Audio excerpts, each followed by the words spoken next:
Hi everyone, and welcome to Studio Jake. I, of course, am your host, Jacob Airy. Thank you so much for joining me today. Now, I want to talk about something that's been happening a lot in Hollywood, and then is their war on femininity, on uh, women in general just being feminine. It's this really weird thing that kind of got started thanks to people like Anita Sarkeesian and Emma Watson and a bunch of these other big wigs in the gaming industry or in the entertainment industry who really started pushing these really weird, bizarre narratives that a woman has to act like with the worst traits of a man for her to be considered tough or heroic or other such nonsense as that. And, it's just something that's really bugging me because I just recently watched this movie on Hulu called The Princess. Now, this movie is pretty straightforward. It came out this year. It was made by 20th Century Studios, which is owned by Disney, and more on that later. And it had a release directly onto Hulu as opposed to going onto theaters, which after I talk about it, you'll probably understand why. So basically, it follows this princess. She's played by Joey King, and she's locked in a tower, and you find out later in the movie. Oh, by the way, there will be some spoilers for this movie, so if you haven't seen it, you can skip past this plot analogy. Or plot synopsis. I just want to sum up the movie. There will be a little spoilers. I'm not going to spoil the ending of the movie for you, but just give you a general idea what the movie is about. So the princess, she's locked up in a tower. You find out it's because she is in an arranged marriage. And by the way, the princess is played by Joey King, if I haven't mentioned that already. Her former fiance is this guy named Julius, and he's played by Dominic Cooper, a very talented actress. And basically, when she leaves him at the altar, he gets really upset and angry because he believes that the kingdom has become weak. He's like a duke or a lord or something.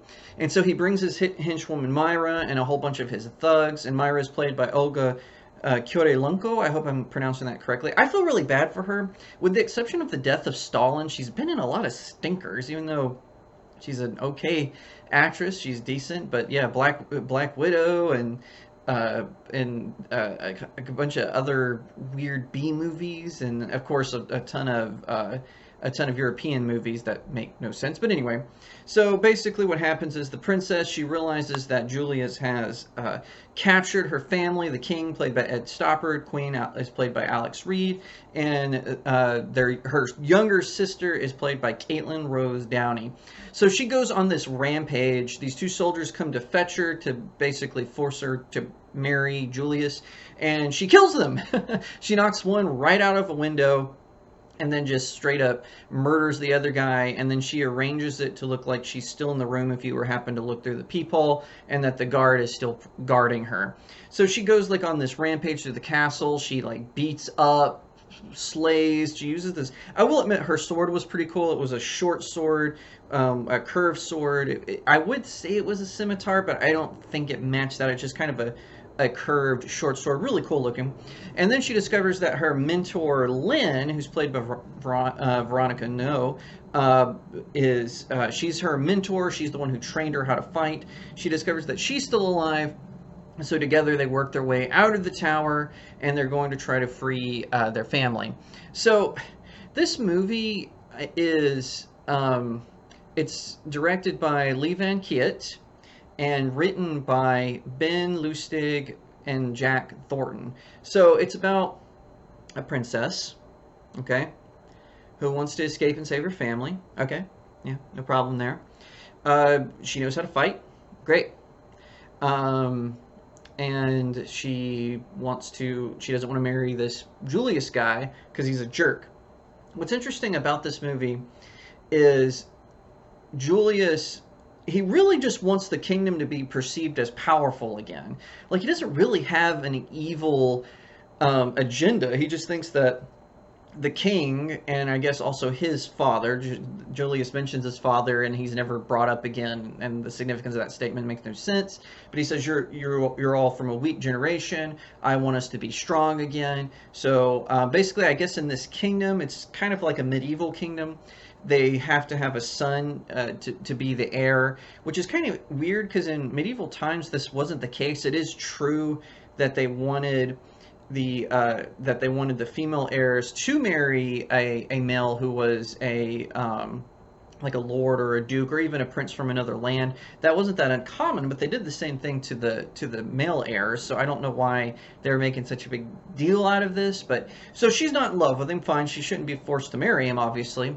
But it's kind of like they were trying to make a mountain out of the molehill, and I think they realized this problem because then they would just kind of drop like subtle things in the plot to make you think that he was evil before, even though there was no indication. I guess him and his henchwoman Myra, I guess they have like a kind of like an affair thing going on, but he never says, I'm going to kill the princess and then be with you once I'm king. He never says that. It's just kind of like they have like this affair going. I find it interesting too because you know, they bash on corsets, and I don't think corsets were invented during the Middle Ages. You know, maybe they were, and I'm mistaken. But again, you know, this whole we hate corsets thing, I don't know why that's a thing. Corset was a fashion piece. It wasn't what the feminists are trying to say it represented. I'm sure there were a handful of bad dudes who made their wives wear corsets and were bad, mean, men. But if you look at the history of fashion, the corset was merely just a fashion statement, but that's neither here nor there. Don't have time to talk about it right now. So it's really interesting because the movie, it feels like it was written like bad fan fiction.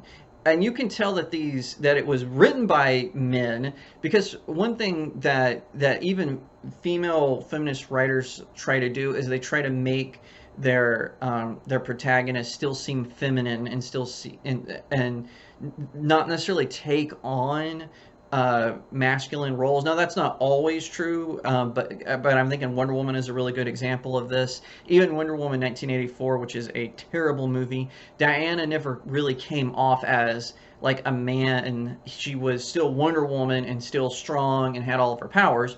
Now with the princess, it's not the case. These guys, I feel like they've never taken a history class. They've never taken a class on character development because it was atrocious. And they certainly don't know anything about medieval weaponry. And I'm pretty sure they've never met a woman who's outside of the Hollywood bubble. You know, and by that, you know, I mean, we have like this epidemic of modern feminism in Hollywood, which is, we're going to take the feminism, which is where they wanted equal rights, and that's all well and good, and now we're going to take it a step further, and men have to be put down. It's misandry, and that's really what this movie was about. It was about misandry. And you might be saying, Jacob, aren't you exaggerating a little bit? Well, no, because here's the thing. You never like the princess. She is rude, she's obnoxious, she's foul-mouthed, she's crass, she's bratty, she's arrogant, she's selfish, and yet we're still supposed to be given the idea that she's the hero. And now I know some of the Hollywood elitists are people who are shills for these films. They're going to go, oh, but what about Iron Man? Iron Man was arrogant. Oh my gosh, Iron Man, curl clutches. You know, but in fact, it's not, even though it's true that like characters like Iron Man, they're arrogant, but they still have like this charming quality about them, and they don't bother to give the princess any charm. You don't like her throughout. And I've seen several movies where the antagonist, or excuse me, the protagonist is a little bit more arrogant and self-assured and whatnot, and you still like them whether they're male or female. But in this one, they give her no charm, zero zip zilch. There's not an ounce of charisma, and I feel bad because Joey King, she's actually a really good actress. Like, I don't have a problem with her. It's not her fault. She has got this really terrible writing, and that even like there's like even a scene where she's fighting Myra, and again Myra has a whip, and they fight, and not once does the sword cut the whip. Pretty sure that's a thing, you know, because whips are made of like some leather type material that can stretch and whatnot. But I'm pretty sure swords versus whip, swords are going to win. But anyway, that's neither here nor there. And they also gave her like superpowers, even though she doesn't have powers. So she's brawling with men. In one case, there was a man 3 times her size, and she just takes him down like no problem. No issue whatsoever. Just slaughters them all with her short sword, which again, I said her sword was actually pretty cool. But what's interesting is those exact same qualities they give to Julius, Dominic Cooper's character. So he and her, it's kind of funny that she didn't want to marry him because he's exactly like her. He's crass, he's foul-mouthed, he's rattling on about tradition and all this nonsense. They give him some vague things so you know that he's a man. He's a toxic man, and I don't like toxic mans. But the princess, she has all of his exact same qualities, but she's a hero because she don't need no man, and he's a misogynist, toxic man baby because he needs a woman. And it's just misandry displayed perfectly on screen. It's very, very bizarre and weird that they went this route. And, it's a shame because this, one thing I want to talk about also is, they act like they've invented these modern filmmakers, I should say, act like they've invented the heroic woman, and that's just not true. You think about the Alien franchise with Ripley. You think about Star Trek Voyager, where I know that Star Trek Voyager has some flaws to it, fair enough, but Captain Janeway, she never acted like a man to and give orders to men. She showed them that she was the captain, and she was forceful but also kind, and she was generous, but she could also be ruthless, and they gave her own personality, and so she stood out as a captain. And she never had to belittle her male officers to fill a head, which is exactly what happens in this film. And, you look back at, let's take some in lore, so like Mulan. I'm not talking about the Disney Mulan, but the original story. She didn't have to belittle men to be part of them. She didn't have to be even necessarily better than them. She just had to stay true to the course, and she used her own abilities to overcome and to get to the end. One thing that's really a tragedy about the original Mulan poem is that they don't show in either the animated or, of course, the modern, because the modern was terrible, but they show that she had a fiance and she was in love, and so depending on which translation you read, whenever she goes off in her father's place to join the Chinese army, she easily either leaves him a Dear John letter because she thinks she's going to die, but then when she comes back, she immediately goes back to him, and they continue their romance. And if you look at people like the Valkyries, from Viking legends, these women were tough, and they were brutal, and they were strong, and they waved swords, but in the end, they took Viking warriors into heaven. They didn't stop being women because, or drop their feminine traits. They actually maintained their femininity, their sort of, they knew that was something that was precious. They knew that they were different from men, and that was okay. And what this movie attempts to do is it tries to make their protagonist, who is a woman, exactly like their antagonist, who is a man, and it failed. And it's true. Sometimes the hero and the villain are mirrors of each other. You think about Iron Man and Ultron and Avengers Age of Ultron. They're sort of mirror images of each other, but they're not the same. It's just they have almost kind of like a similar goal. Of course, Ultron decides that the best way to do it is to destroy it. And what's even more insulting about this movie is the fact that it's a Disney movie. Disney has had like this hate, this almost hateful, spiteful rage against who they used to be, and it's bleeding over. Now remember, this is released by 20th Century Studios, but it's owned by Disney, and in fact, in some international companies, it's being released on Disney Plus. It's not being released on Hulu. So this tells me that, yeah, they made it. They were proud of it too, but then probably what happened was they got it in front of some test audiences who hated it. They didn't have time for reshoot, so they just did it. And it's such a shame, because one thing that Walt Disney, Roy Jr., Bob Eisner, knew is they knew their audience, they knew what their audience liked, and so they wanted to maintain. And yeah, sure, the Disney princesses um, got different over time, but that's okay. They change. Sometimes they change with audiences. It really wasn't even until 2012 to 2016 when sort of this overdrive where we have to make the woman or the women be exactly like men kicked into overdrive.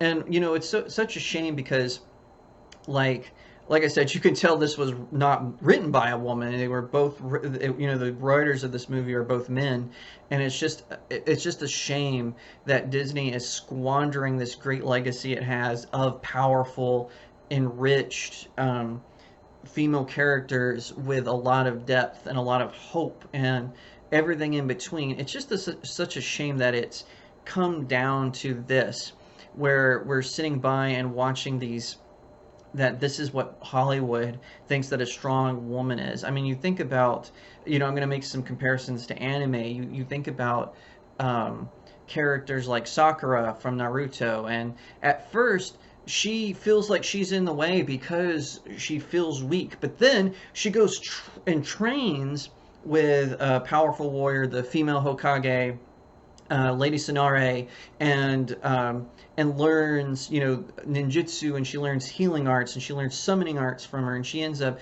in Boruto, which I don't watch Boruto, it doesn't exist as far as I'm concerned, but I am told that in Boruto, she's the most powerful woman in the Hidden Leaf Village now, and that's fantastic. It's something that that goes, and you think of sticking with the Naruto theme, you think about Hinata. So all throughout Naruto's life, Hinata has kind of had unrequited love for him. And then in the last Naruto movie, Naruto finally realizes that she is the one he's in love with, and she's gentle, she is kind, but then she can be fierce. There's this really epic moment in Naruto Shippuden where the Hidden Leaf Village is attacked by a villain called Pain, and it looks like Naruto might actually lose, even though he's back, and he's more powerful now because he's learning how to channel the nine-tailed fox spirit that's inside of him, and he's also learned how to be a toad sage, and a long story, but basically it enhances his abilities. And Pain briefly catches him off his guard, and he looks like it might be the end, but Hinata, who most people throughout the show have disregarded as weak, she steps in and she protects. And sure, Pain does defeat her, but then Naruto stands up for her as well, and he fights back. It's one of the most epic parts in Naruto Shippuden, and of course, like I said, in the last Naruto movie, the two end up falling in love and getting married, and it's one of the best parts of the entire film series of Naruto. And so all that to say is you don't need to make a woman hero who you want to be a fighter or a champion. You don't need to make her like a B-movie villain in order to achieve that goal. You just need to work on it organically, strive it. There's an action movie starring Numi Rapace, I think it's called Close, where she plays the female bodyguard of a young girl who's a VIP. And I have a review for it on my website, StudioJakeMedia.com. Just in the search bar, just type in Close and it should come up. And one of the reasons I like that movie is even though the antagonist, she's a woman, they don't try to make her like a man. They give her all kinds of great skills. Now if the guy is her same size, she fights him. But if the guy is bigger than her, she always thinks of a clever way to defeat him. She doesn't just pound him and do like a gazillion flips and then jump on his shoulders and strangle him and while he's like writhing around. None of that nonsense. It's just a really good movie that shows how an action heroine can use her abilities to succeed, and I think that's something that modern Hollywood is starting to forget about, and it's a shame because every day we're seeing these new tropes get developed, and it's sad, quite frankly. I do hope that Hollywood will learn from it, that they'll learn from these mistakes, and that we'll start to see women who maintain their femininity, their feminine grace, and will but still save the day. It's something that we all need to see, because certainly we did not get it in The Princess. And I'll have a full, like, more of a movie review of it coming out. I'll probably repeat some of the same stuff I said in this video, just because that's how my mind works. But yeah, look for that out in a couple of days. But maybe when it comes out, I'll pin it to a comment below. I don't know, but you know, if you're looking for a really cool action movie where the hero is a woman, again, nothing wrong with that, but this is not that movie. It's about a spoiled little princess who is no different than the villain that she is fighting, and that's just the truth. If you liked that video, please leave me a comment. Let me know what you think. Give it a thumbs up. And I would be honored today if you would subscribe. No matter what platform you're watching on, please subscribe. Hit that follow button. Share it out all over the place. And check me out on some of my other socials. I've got links in the description below. Also, check out my website, StudioJakeMedia.com, and consider supporting this channel on StudioJakeMedia.locals.com. It really helps smaller creators out. I really appreciate it, and I'll see you next time right here on Studio Jake.